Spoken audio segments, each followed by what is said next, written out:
Hello, once again. This is Robert Peters, and we're going to really begin to talk through a series of artificial intelligences. All right. As a matter of fact, in January, I was in Monterey, California, and I asked a group of about 1,500 people, have you heard of ChatGPT? And maybe 4 individuals raised their hand. Last week, which is August the 20, it was the 22nd. I was in Uniontown, Pennsylvania, and I said, who's heard of ChatGPT? And the entire auditorium of about 1,500 raised their hand. Artificial intelligence has gone, it's changed, and it has, I mean, we've got so many users as far as artificial intelligences. And today, what we're really going to be talking about is, how do you, as a teacher, as a professional inside that classroom, how do teachers effectively use artificial intelligences and specifically ChatGPT in their class with students to really begin to differentiate instruction? So we've got an amazing educator out of Cincinnati, Adam Moeller. He's going to be really talking with us about some of his great practices around ChatGPT. He's going to be talking to us about where he started, where he is now, and how effective. We're going to have some even specific examples of how effective he is at really creating future-focused lessons around ChatGPT and interdisciplinary lessons. So before we get started, Adam, would you go ahead and introduce yourself, brother? Tell us a little bit about your experiences, and tell us a little bit about how you got into ChatGPT and artificial intelligence. All right. Hello to everybody. My name is Adam Moeller. I am an 8th grade social studies teacher located at New Richmond Middle School, which is just east of Cincinnati, Ohio. I've been a teacher now for, I think, 14 years. I was in special ed, now social studies for the last 8 years, 9 years, something like that. I've lost track, but yeah. So I am a teacher that runs a student-centered classroom. I am always trying to create different experiences for my students, whether it's through gamification or I'm always trying to incorporate technology in and I always say it in meaningful and intentional ways. Right. With my students, just to lead them on this experience or this journey through social studies. And so back in January, I saw a friend of mine, Jacob Carr, mention ChatGPT on TikTok, and he mentioned it in a way that made it seem controversial. And I was like, I wonder what makes this so controversial.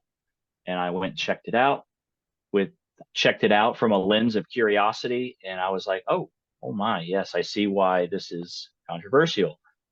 But the way my mind works is, how can I use this to my advantage? How can I make my life easier, but how can I improve the learning and meet the needs of my students easier and just better using ChatGPT? And that's where I got my start.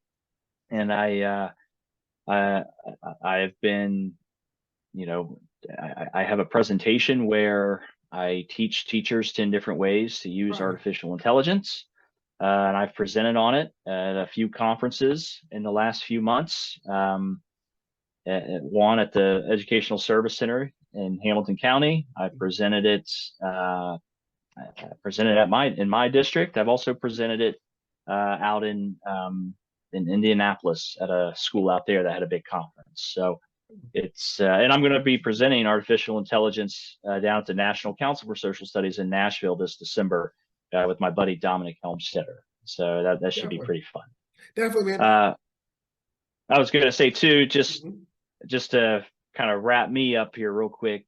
I'm also the author of the EduProtocols Field Guide Social Studies Edition, and so a lot of the examples of my lessons and works that you see today are EduProtocols and come from EduProtocols. Definitely. And Adam, I know that, man, that you've kind of created a PowerPoint for us today, Mhm. that really revolves around a couple of questions, right? And as you Yep. really begin to share your screen, man, I think the first question is as we know, AI, it's a mindset, right? Yep. And as we really begin to think through AI and how it changes your philosophy, talk with us about how it's really changed your philosophy and your teaching practices, man. So my teaching philosophy, as I kind of hinted at in my opening there, I I'm one that I have a student-centered classroom. I'm out to create an experience for my students and lead them on a journey through history. Mhm. And so, like, honestly, like, in my opinion, AI has not changed my teaching philosophy. I It see. has just made my teaching better, in I my see. opinion. Like, you know, as soon as I saw AI and what it can do, I embraced it because that's my personality. Right. And I thought of different ways to use it. So if anything, I have changed my teaching practices a lot. So like for example, and some of the examples I'm going to share with you, Sure. yeah, I have a background in special ed. I literally would sit and retype sections out of a textbook Hmm. for my students with special needs. I would retype it so the vocabulary is fit them better, Right. or I try to put it at their level. And as soon as I saw this, I'm like, man, I don't have to spend 30 minutes to an hour retyping a textbook section and Mhm. changing the words. This does it in 30 seconds for me. Right. And so that's one way that my teaching practices have shifted. It's I can better create um, readings at different levels for my students because I have first grade all the way up to college level readers in one class period. Exactly. And so it has helped me differentiate a lot better. And the other thing too is it helps me bring in a lot more. Uh, that I can do a lot more within my classroom now. I feel Sure. like, and I'm going to share some examples of that today as well. I like to share this. So where I'm from, there's a lot of rich local history Mhm. related to a lot of the stuff that I teach, the Civil War and abolitionism and all kinds of historical information. Um, but because of AI, I have been able to bring in more local history into my classroom. So what I mean by that is, there's this story of Henry Poindexter right here, Mhm. which is actually a super interesting story. I've always wanted to teach this story to my students because it relates to the Dred Scott case. Mhm. And basically Henry Poindexter is an enslaved person that crossed the Ohio River, and he came to New Richmond, Ohio, where I teach, and he started doing odd jobs around New Richmond. And um, and basically he signed a promissory note saying that he would pay $1,000 for his freedom. Well, when he Mhm. was in Ohio, he went, wait a minute, I'm in Ohio, I'm free. And so his enslaver sued him. It went to the Ohio State Supreme Court, and they ruled in favor of Henry Poindexter and ruled you're no longer enslaved, you are free. And that happened a year before the Dred Scott case in Really? the state of Ohio. And I have never been able to pull that into my class, that story, because it's written in legal jargon that my eighth graders don't Mhm. understand. I So see. I copied and pasted that into ChatGPT.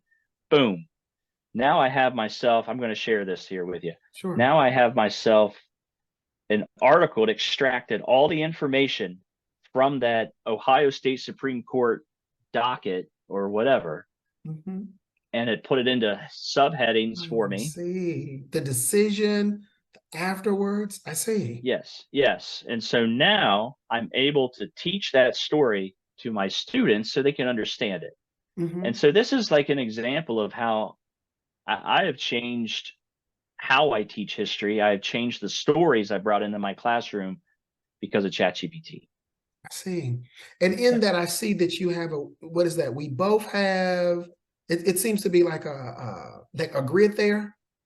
Yeah. So Yeah. so this So I have an example of this lesson on down in my slides right I here say, that definitely, I can definitely. share with you in a little bit. So, yeah. Definitely, definitely. I love the way, man. I love the way that you're able to say, "Hey, you use Chat GPT to really extract a story that you Mhm. really didn't have a lot of information about." So you were able to take that information and now have Mhm. some critical analysis with your students about Mhm. something that happened a year before the Dred Scott case that actually, Yes. that actually is in Yes. the history books, right? So Yes. that's Yes. awesome, man. Definitely, definitely. Now, what are some additional examples? I know that, one thing that we talked about, which is the second question, man, which is, Mhm. you know, this is a really good example of how you can take AI and how you can take ChatGPT to really get deeper information that you can use for your students. But give Mhm. us some more examples of how you've integrated it and maybe generated some critical analysis, some future focus kind of learning inside your classroom. Yes. So, uh, so I'm on the data team at school, Mhm. and we look at map testing data. Okay. And every single year, the data that stands out to me and that I feel that I'm responsible for would be the text structures with informational text. Mhm. Just being able to understand the main idea and how texts are written and understanding the structure of it and how to take notes. And so with this year, or this last year, and I'm getting ready to do it this year as well, I was able to use ChatGPT to create and to better teach text structures to my students. Sure.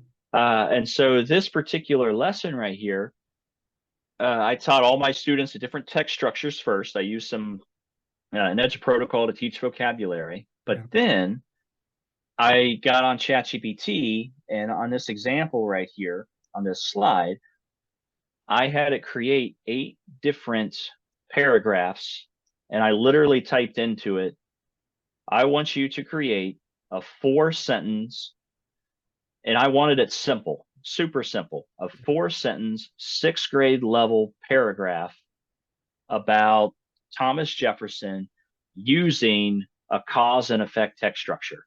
And it knocked out a paragraph for me. See.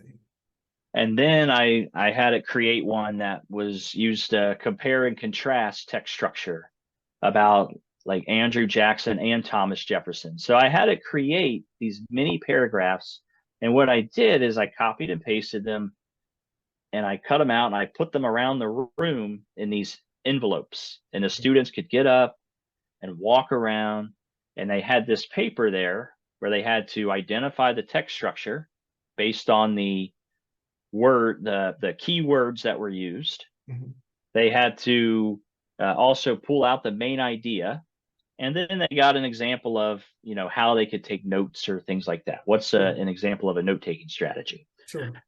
So this was able to, it's like I was able to up the level of understanding for text structures. And once students had an understanding of what they were reading, I was then able to say, all right, now let's shift gears and let's figure out how to write Right. using text structures.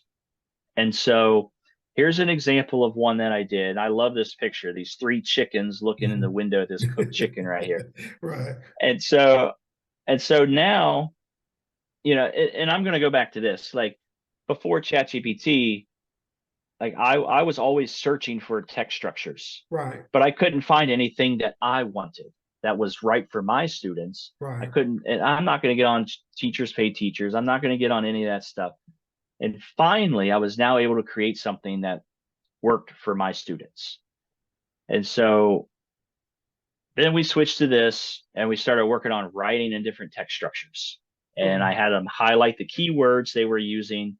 And on this particular lesson right here, I had them write with a descriptive text structure for 3 minutes and I timed it.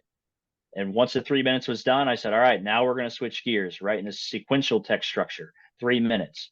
Right. And then boom, we switch gears. So they're switching their mind every 3 minutes, Sure. writing in different text structure. So we're like training their minds almost. Right. And so then once I've taught them the text structures and what to look for and how to write with them, now I'm able to bring it into my lessons after this. And Exactly. so here's an example though of how I use ChatGPT in this particular lesson and how it then helped my students write with text structures in a later lesson. So here I had one student read about the Dred Scott decision, Right. and then I had a student read about Henry Poindexter, and then they compared them. Sure. And so I used ChatGPT, as I shared earlier, to make this article on Hmm. Henry Poindexter. But then the writing piece, I wanted them to write in a compare contrast text structure, comparing these two cases. Exactly. Yes. And so, and I share all this because it stems back to ChatGPT, which allowed me to change how I teach and allowed me to change how I teach writing in my class because I'm a closeted English teacher Mm-hmm. and I teach my kids how to write. I tell them from the get go, you are going to learn how to write a paragraph. And that's Right. what we're going to do in this class. And so my students' writing last year was better than it has been in past years because I'm able to change my teaching practices with AI. Love it. I So, love it, man. Definitely. I see, I mean, one thing that I see, and what the next slide, is that going into, let's see. I see the right next here. slide. Yeah, the fact-finding articles. Okay, definitely. So I've used one of my favorite things that I do in my class is called a Mhm. number mania. And I like to use this as an introductory lesson.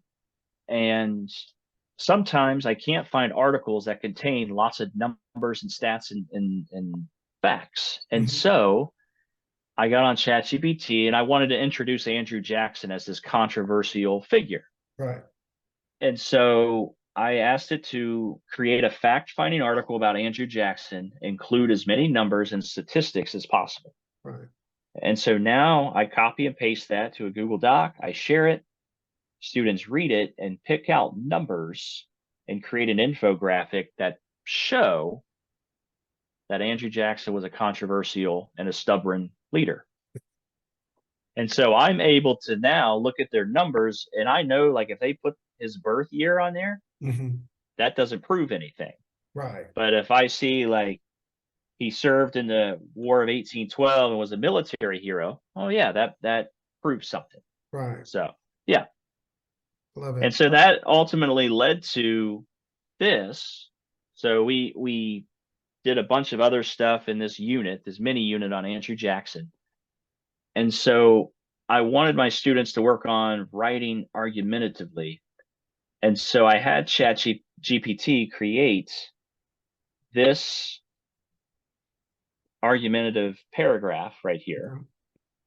Yeah. And I had them explain why it considered Andrew Jackson was a bad president. And on this one, why should he be considered a good president? I see. And in my prompt, I wanted it to specifically talk about things that we learned in our lesson. So I proved that he's a bad president by talking about the Trail of Tears and this other stuff. Right. And so what the student had to do was to pick one of the arguments and write a rebuttal to it. And so I this see. particular student wrote a rebuttal. But what I love about it is it used transitional phrases. Right. And so now they were able to get a sense of a good argument. And then they pulled some of those elements over into their Right. writing as well. Right. Right. And then I wanted to see, because this was their final assessment right here. Right. I wanted to see if they used things that we learned about during that week for this particular final assessment. So they had to go back and highlight stuff that they learned about. Definitely. Definitely. I love how you started this process in the beginning by just really teaching them, about Andrew Jackson and how he could Mhm. be considered a controversial figure, and then making sure that they were able to take some information to then, to affirm that, in many people's mind, he was a Mhm. controversial president. However, there were so many great things that Andrew Jackson did as well. Mhm. To then show this kind of this different perspective of looking at things in two different ways of Mhm. of the good things that he did as a president, as opposed to the bad things, and then having them as students then synthesize that information and then create their own kind of argument, affirming either the good side or Mhm. the positive pieces or some of the negative pieces of Andrew Jackson. So that's strong. That's definitely strong. Yeah. And I did this because the last lesson that we learned about was the Trail of Tears. And Right, so immediately after, it's like, oh, well, it's really easy to write that he's a bad president. right.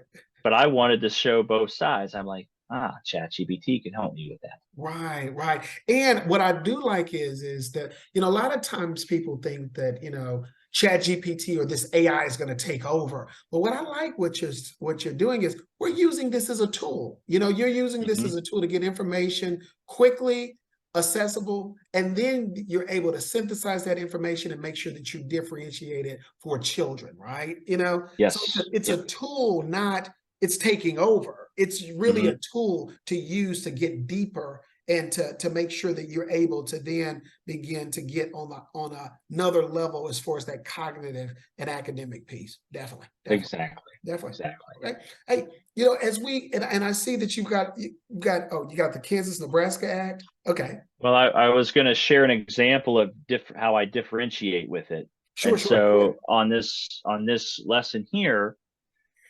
there's reading link number one, and I told the students, I said, reading link one Mhm. is the original section, and reading link two is modified. I Right. said, I said, choose what you want. I was just going to share real quick, like how it differentiated. So in the mid 19th century, the United States was a nation in turmoil, and so reading link two,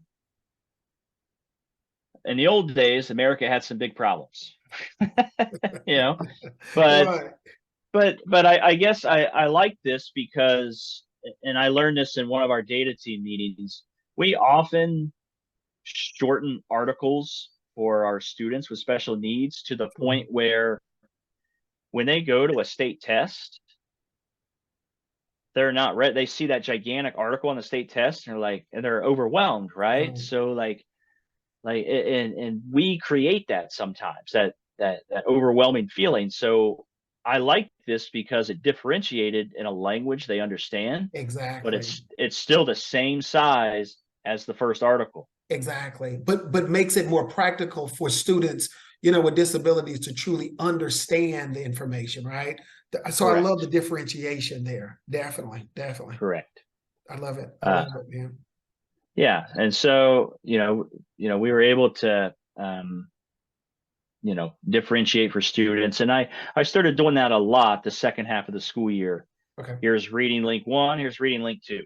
Pick which one you need, I because what's see. good for some is good for all. I love it. And you use ChatGPT to actually generate those different texts for children? Yes, I yes, yeah. see. All And right. I love so it. what I have found is that, before I started doing that, you almost have to like butter it up a little bit. You have to ask Sure. it questions. Do you understand different reading levels? Do you understand different lexile levels? And see the answer it provides back. Right. And it's like, okay, now you understand it. Here's what I want you to do for me. I And so see. that's one of the biggest tips that I share with people when using ChatGPT. I see. And that's a really, really good, a good segue of is to really make sure that, teachers are, they've got to make sure that they refine their prompts, make sure that they're kind of Mhm. using this as a tool to get the actual information that they need, right? Yeah. This, Yep. I love this. Images of thinking. Yes. Have you heard of Scribble Diffusion? I haven't. Talk to me about it. All right. So Scribble Diffusion is an AI image generating website, Okay. and I have it linked right here. And so I like this because the students draw something, I do. Yeah. And then it'll actually create. and then it uses their image Right. in the when the AI generated image. So and so I use this with my students when I ask them, what is manifest destiny? Mm. And so this is an image that a student drew on Scribble Diffusion, and then they typed their description, and they couldn't get what they wanted, so they added more words to their description, and then they got the image that they wanted. Love it. And so they were then able to talk about it, and they related Manifest Destiny to wars, and this is what they got. Love that, man. And the next one is this, how they related it to America expanding and becoming coast to coast United States. And so this is the image that they got. So they clearly drew the United States in there, and it picked up on it and created an image for them. I love it. And then they And were I, able then to put the text on the other side, right? yeah. So this is called a sketch and tell, where you sketch an image first or create an image, and then you tell about it. Right. Definitely. Yeah. I love it. I love it. Yeah. Okay. Yeah. So these are all the ways I use, or some of the ways I use AI. So. Definitely. Hey man, this is amazing. This is really good. And it's extremely important because as teachers see this is not overly complicated. It's really just getting really comfortable with AI, writing actually creating the right prompts, and then really connecting children with AI to feel comfortable with it, to then generate those actual lessons and then generate those actual responses that's needed with children, man. So I love you've integrated, you talked about writing. What are some other examples that you've kind of integrated some interdisciplinary pieces in AI? I know that you're a social studies teacher, but as we know in social studies, I mean, we teach everything in social studies for the most part. Yeah. So what are some other ways that you've integrated other content areas using AI? See here. Yeah, so there's our next. Are we on to our next question We're here? on our next question, brother. Okay, all right. So I just wanted to share that. Well, let me skip down and then I'll come back to it. Okay. So these are ways that you can integrate other disciplines. So right now I'm trying to design a unit where an interdisciplinary unit where I want my students to understand why we study history, right, and then relate that to learning how and why our village of New Richmond was founded. And so I got up here and prompted, I want you to create an interdisciplinary inquiry unit on why we study history and relate it to the founding of New Richmond. And so it started churning out this inquiry unit, and it integrates history, social studies, geography, literature, writing, and some research skills in there. And it started putting some essential questions out there.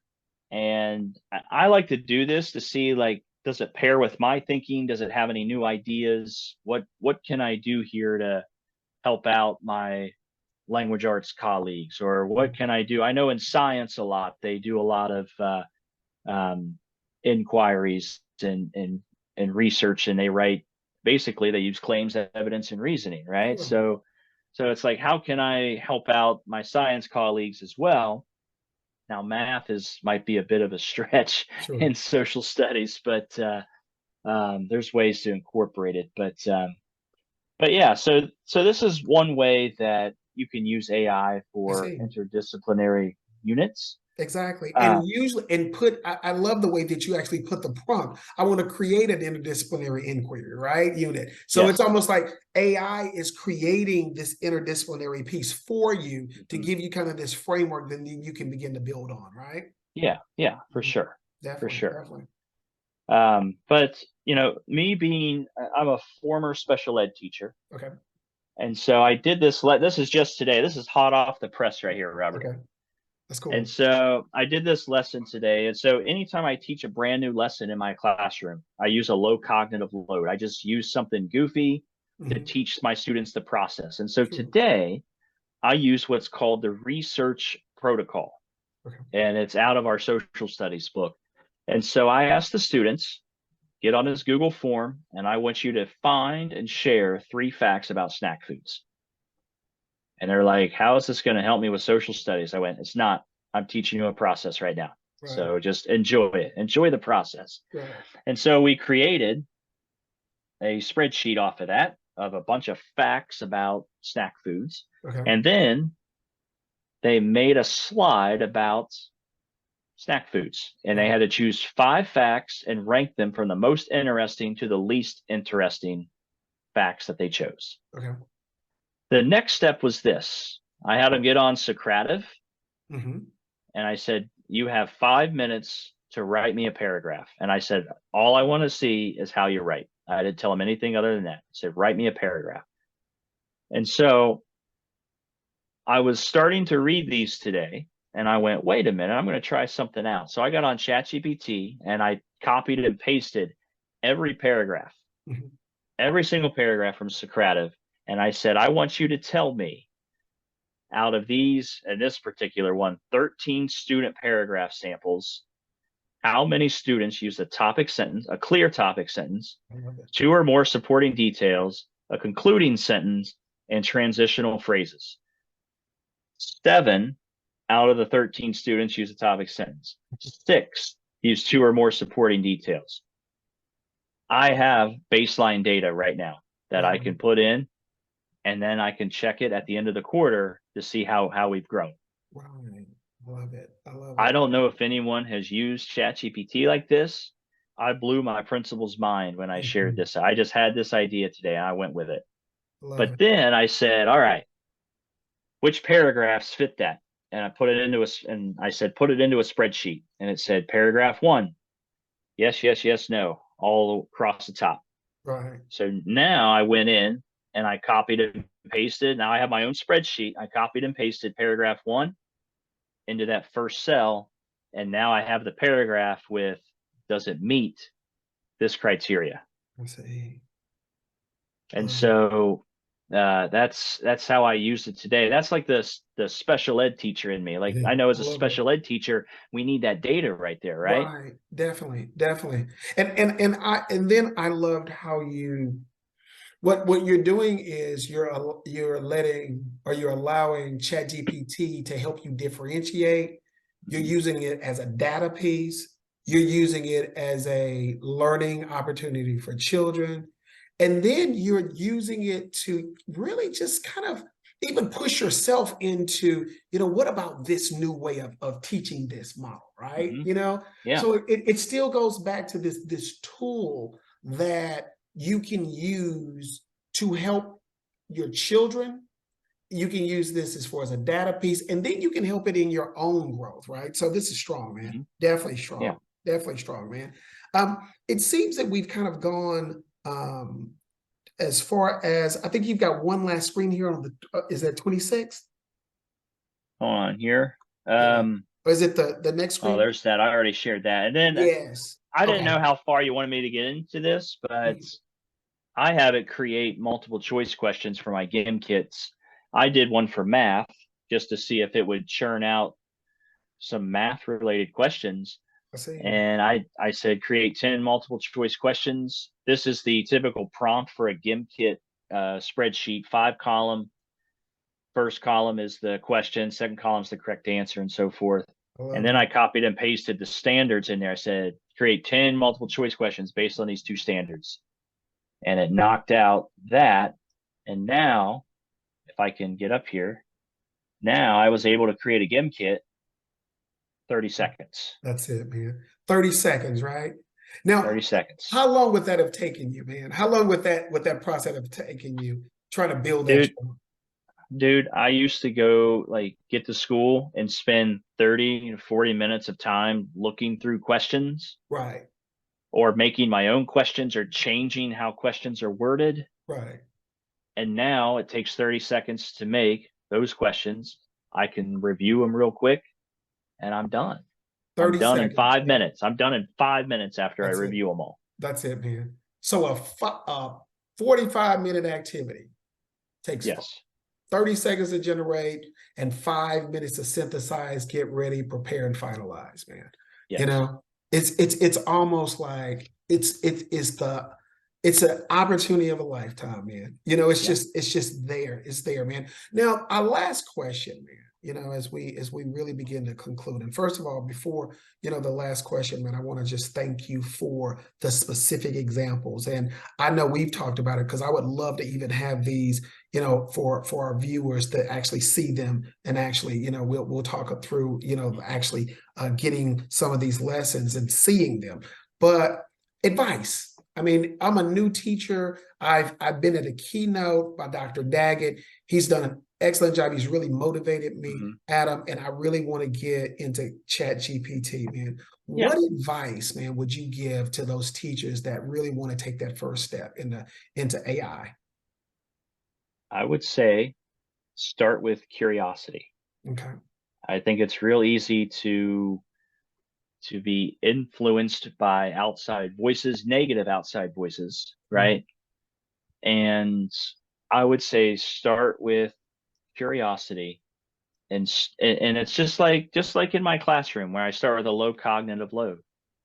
Just start with something simple. Right. Ask it, think of a lesson that's coming up and just type it in.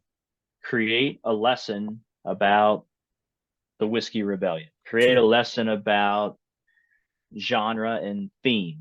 Right. And just see what it spits out. You might get an idea from it, right? I remember when I first started with it, I wanted to see if it would make dad jokes. I'm not gonna lie. I just and that's like, but that's where I'm comfortable, right? Right. And so that's why I started with that. Like, create me a dad joke using this pun or using this like as a punchline. And I was like, whoa, what else can this thing do? So it's like that one thing that you can relate to, that one jumping off point might lead to 2 or 3 other ideas. And then the other thing I will say is this: the AI world has just exploded. Exactly. To where it's like the ed tech world now, where you have like millions of ed tech tools out there and everyone's trying to be the next greatest thing. Well, what I would say is just find your 2 or 3 great things and stick with it. So like for me, I use ChatGPT, I use Scribble Diffusion, I use Curapod, and I like Diffit too. Like Diffit's pretty good too. Like I have my 4 things that I can lean on and use. Don't overwhelm yourself with the world of AI. Exactly. Find what's good for you. Hey, one thing I want to say, Adam, is, man, thank you so much for your time, man. You've given so much information, man. We've got a lot of participants out there that's going to be really looking at this, man. We've got a link if you want to know more about AI. That link at the bottom, please go ahead and access that link, because we would love to get you connected to this work. As you can see through this entire process, man, this is a tool. It's individualized. It can give you the information you need to really begin to build strong lessons for children, because that's what it's all about when it's all said and done, man. It's really about the children and the needs of the children. And Adam is showing you how he differentiates, how he makes interdisciplinary lessons, how he's able to get information that has been extremely out of like legal documents, right? Yeah. Not historical documents, but how ChatGPT can take information from legal documents and extract that information to make it, at different lexile levels for children to truly understand it. So, Adam, man, I want to thank you so much for your time this afternoon, this evening. Man, hey, we're looking forward to just continuing to really connect you to the National Dropout Prevention Center and the Successful Practices Network community to really begin to talk through, step by step, how we can continue to connect